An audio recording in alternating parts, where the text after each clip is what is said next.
মা আর আন্টি মিলে আজকে একটা ভর্তা বানিয়েছে। সেই ভর্তাটা কিসের চলো তোমাদের সাথে শেয়ার করি।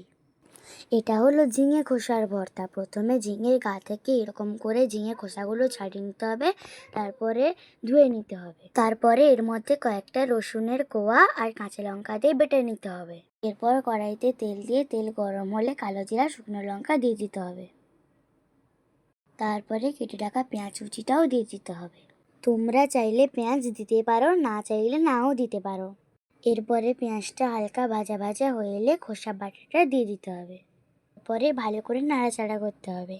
দিয়ে এর মধ্যে স্বাদ মতো লবণ আর সামান্য হলুদ গুঁড়ো দিয়ে দিতে হবে।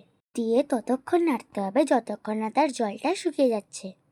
ভালো করে শুকনো শুকনো হয়ে এলে ভর্তার কালারটা চেঞ্জ হয়ে গেলে তাকে নামিয়ে নিতে হবে।